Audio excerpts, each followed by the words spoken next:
मेरे प्यारे दोस्तों, मैं आपका अमरीन नासिर। आजकल अब सोशल मीडिया और मेन स्ट्रीम मीडिया में आमिर खान को लेकर कुछ चर्चा देख रहे होंगे।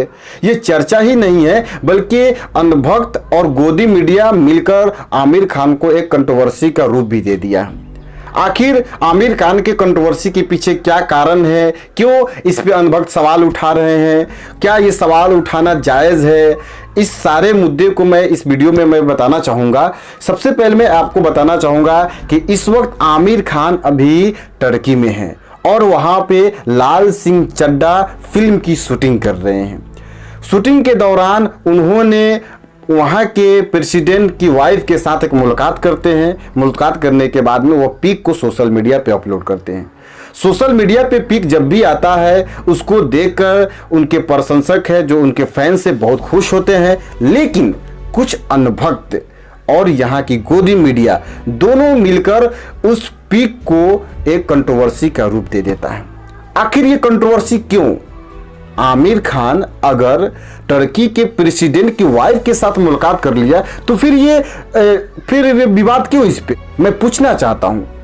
और मैंने कुछ अनभक्तों का ये तर्क सुना कि टर्की के साथ में हमारे संबंध अभी खराब है। उनका कहना था, अरे अनभक्तों, अगर आपको पता नहीं है तो गूगल पे सर्च करो कि अभी जो टर्की की जो कंपनी है इंडिया में उत्तर प्रदेश में अभी काम कर रही है। जब संबंध खराब है तो फिर वहाँ की कंपनी इंडिया में क्यों काम कर रहा है? मैं पूछना चाहता हूँ अनभक्तों से। और कुछ बीजेपी के जो स्पोक पर्सन थे, मैंने टीवी में देखा कि वो तर्क ये दे रहे थे कि वहाँ के जो प्रेसिडेंट है युर्दोगान, वो हमेशा भारत के सरकार के नीतियों पर वह क्रिटिसाइज करते हैं, निंदा करते हैं। मैं पूछना चाहता हूँ, अगर किसी ने क्रिटिसाइज ही कर दिया तो क्या वो हमारा मुल्क दुश्मन हो गया? क्या टर्की हमारा दुश्मन है? अगर आप सचमुच में दुश्मन मानते हो तो फिर जब आपके प्रधानमंत्री मोदी जी जब उनसे मिलते हैं तो आपको तो अच्छा लगता है, और आमिर खान जब मिल लिया तो आपको कीड़ा काटने लगा, आपको जलन होने लगे। अगर वो दुश्मन है तो भारत के प्रधानमंत्री क्यों उनसे मुलाकात करते हैं? आप इस तस्वीर में देखिए कि किस तरह से भारत के प्रधानमंत्री नरेंद्र मोदी जी के राष्ट्रपति युर्दोगान जी से गले मिल रहे हैं। अगर युर्दोगान से या टर्की से हमारा संबंध ही खराब है तो भारत के प्रधानमंत्री क्यों उनसे मुलाकात कर रहे हैं? जब भारत के प्रधानमंत्री मुलाकात कर सकते हैं तो क्या इस मुल्क का कोई आदमी वहां पे जाकर उनसे मुलाकात नहीं कर सकता है? अरे अनभक्तों, तुम्हारा जो तर्क है ना वो बेतर्क है। सरकार जब विफल हो रही है और उस पे जब यहाँ के जनता सवाल करना चाहते हैं, उसी बीच में ये गोदी मीडिया यहाँ के लोगों को भटकाना चाहती है।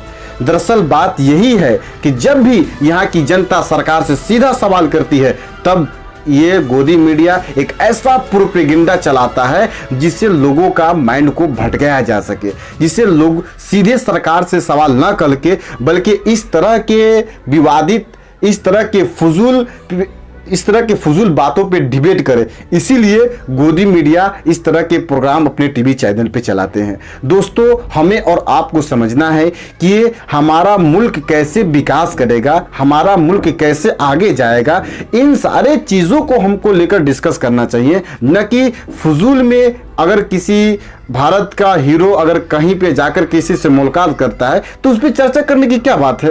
क्या आमिर खान वह यहाँ की किसी राजनीतिक पार्टी से क्या वह बिलोंग करते हैं? क्या वह यहाँ के प्रधानमंत्री है? क्या वह राष्ट्रपति है? क्या एमपी है? क्या एमएलए है? क्या मुख्यमंत्री है जो आज इतना विवाद बना हुआ है कि उन्होंने टर्की के प्रेसिडेंट की वाइफ के साथ में उन्होंने मुलाकात कर लिया, जो इनका राजनीतिकरण खराब हो गया, जो इनका देखा जाए तो देश की स्थिति बिगड़ गई? नहीं, बल्कि हमें इन फजूल बातों में नहीं पड़ना है, बल्कि हमें समझना ये होगा कि जिस तरह से गोदी मीडिया हमें बहकाने की कोशिश कर रही है, जिस तरह हमें भटकाने की कोशिश कर रही है, हम भटकेंगे नहीं बल्कि हम ताबड़तोड़ सवाल करेंगे। अगर सरकार गलत काम कर रही है हम उन गलत कामों पे हम आवाज़ उठाएंगे। अगर सरकार विफल हो रही है तो हम उन पे सवाल उनसे पूछेंगे, आखिर आप सत्ता में होकर आप गलत क्यों कर रहे हैं? अगर आप सत्ता में होकर विफल क्यों हो रहे हैं? सरकार अगर नहीं चला सकते हैं तो आप सत्ता को छोड़ दीजिए, ना कि आप यहाँ के लोगों को मूर्ख बनाइए और अपने गोदी मीडिया को एक ऐसे प्रोपेगेंडा चलाने के लिए बैठा दीजिए टीवी चैनल पे जो यहाँ के लोगों के आवाज को वह दबा दे और यहाँ के लोगों का सवाल को वह भटका दे। हम ऐसा नहीं होने देंगे। हमें और आपको इस बात को समझना होगा और इन फजूल बातों में हमें नहीं पड़ना होगा।